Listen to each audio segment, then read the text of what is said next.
Hello my students, आज की इस वीडियो के अंदर हम डिस्कस करने जा रहे हैं 10th class mathematics chapter number 10 and theorem number 2। तो बच्चों स्टार्ट करते हैं इसकी स्टेटमेंट से। स्टेटमेंट में क्या बताया जा रहा है?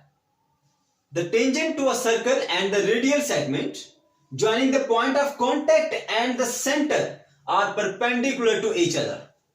बच्चों इसमें यह बताया जा रहा है कि एक सर्कल का टेंजेंट और सर्कल का वो रेडियल सेगमेंट जो सर्कल के सेंटर और पॉइंट ऑफ कॉन्टैक्ट को ज्वाइन करने से बनता है, वो दोनों परपेंडिकुलर हैं।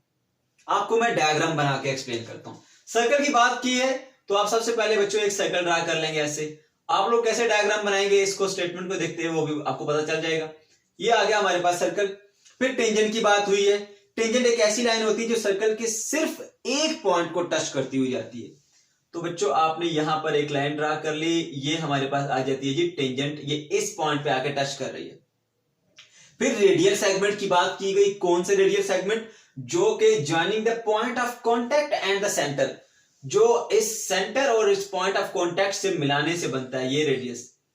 तो कहा जा रहा है कि ये रेडियस और ये टेंजेंट आपस में क्या है, 90 डिग्री पर यानी परपेंडिकुलर है। तो बच्चों इस बात को हमने प्रूव करना है। ओके, तो सबसे पहले हम इससे गिवन लिखेंगे। गिवन जो है वो बहुत इजीली आप लिख सकते हैं बच्चों। अगर आप स्टेटमेंट को सही से समझ लें तो इसके अंदर ही आपको सब इंफॉर्मेशन दी जा रही होती है। देखें, सर्कल की बात की जा रही है, आप लिखें एक सर्कल विद सेंटर ओ है। ओके, फिर जो दूसरी बात की जा रही है एक टेंजेंट की, तो यहां आपने रफली जो डायग्राम बनाई है उसमें जो भी आपने ए बी सी नाम दिया टेंजेंट को, यहां हमने ए भी दिया तो बोलेंगे एक टेंजेंट ए भी है।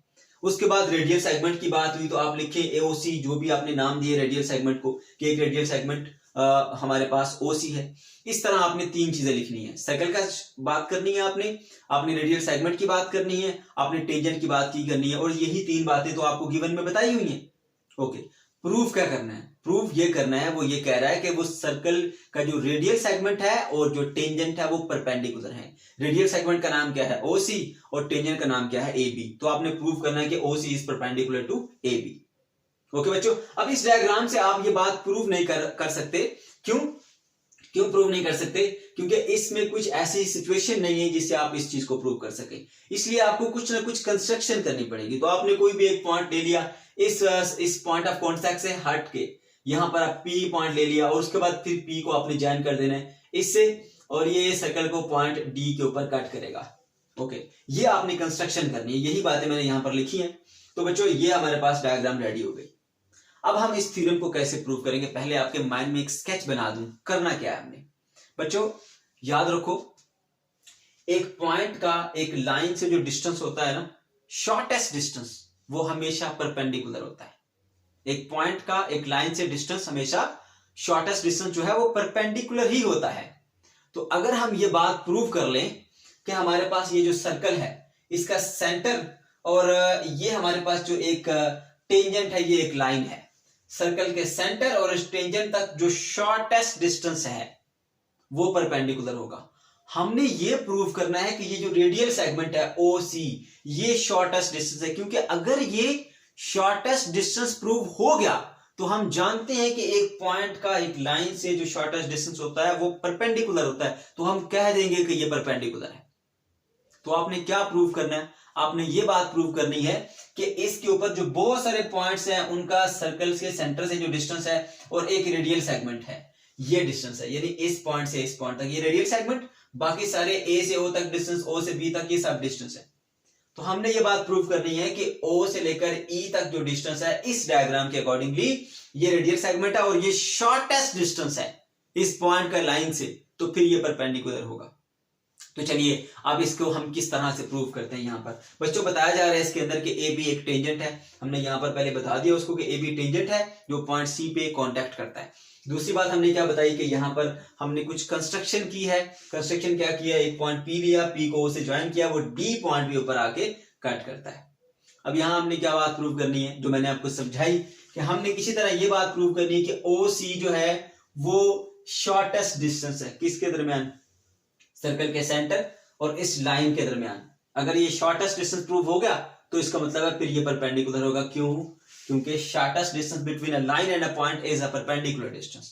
ओके, तो चलो बच्चों इसको प्रूव करना है। हमने कैसे प्रूव करना है इसको, आपने इस तरह ज्वाइन कर दी।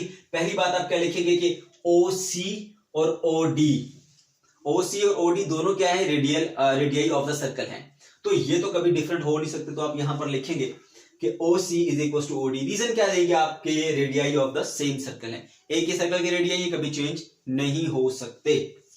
ओके, और फिर देखें ये जो लेंथ है हमारे पास O से लेकर P तक, क्योंकि ये टेंजेंट है, टेंजेंट का सिर्फ एक पॉइंट सर्कल को टच करता है, बाकी सारे के सारे जो पॉइंट हैं वो आउटसाइड ऑफ द सर्कल होते हैं। तो ये जो पॉइंट P है ये आउटसाइड ऑफ द सर्कल है। आप यहां ले ले, यहां ले ले, यहां ले ले, सबके सब पॉइंट क्या होंगे, आउटसाइड ऑफ द सर्कल होंगे। इसलिए बच्चों क्योंकि ये point outside of the circle है, इसकी लेंथ जो है वो OD से ज्यादा होगी। OD छोटा होगा, OP बड़ा होगा, आपको नजर भी आ रहा है। तो हमने कहा कि OD is less and OP is greater.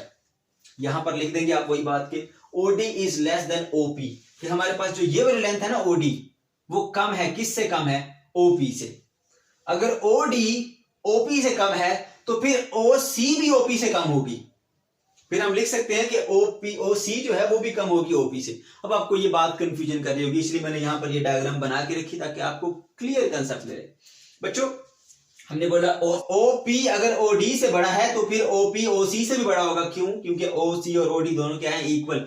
इसी रिस्पेक्ट से बच्चों हमने यहां पर लिखा कि अगर हमारे पास OD स्मॉलर है OP से, OD स्मॉलर है OP से, तो क्योंकि OD और OC बराबर है इसलिए फिर OC भी स्मॉलर होगा OP से। तो यहां पर लिखा OC is smaller than OP। तो यहां से इन दोनों को यूज करते हुए हमें यह बात पता चली कि जो मेजरमेंट OC है वो लेस है OP से। Measurement of OC is less than OP। ये है OC और ये किससे लेस है, OP से। तो इस तरह हमें पता लगा कि ये जो दो हमने पॉइंट्स लिए थे, इनमें जो शॉर्टेस्ट लेंथ है वो कौन सी है, OC। OP में और OC में जो शॉर्टेस्ट है वो कौन सा है, OC। तो क्योंकि ये शॉर्टेस्ट डिस्टेंस है इस पॉइंट और इस लाइन के दरमियान, तो एक पॉइंट और लाइन के दरमियान जो शॉर्टेस्ट डिस्टेंस होता है ना बच्चों, वो परपेंडिकुलर होता है। तो बच्चों यहां से हमारी बात प्रूव हो गई कि ये पॉइंट और ये जो लाइन है इसके दरमियान शॉर्टेस्ट डिस्टेंस OC है। तो फिर OC क्या है, परपेंडिकुलर है टू दिस टेंजेंट। तो यहां से हमने लिख दिया कि OC is the shortest distance of all the line drawing from the O to the tangent AB। यानी इस पॉइंट के, इस लाइन के ऊपर कोई से भी आप पॉइंट ले लें, उनका O से डिस्टेंस जो है वो बड़ा होगा, OC से स्मॉलर होगा, OC से ग्रेटर होगा। तो इस तरह बच्चों हम कह सकते हैं कि OC हमारे पास वो पॉइंट है, वो डिस्टेंस है जो कम से कम है।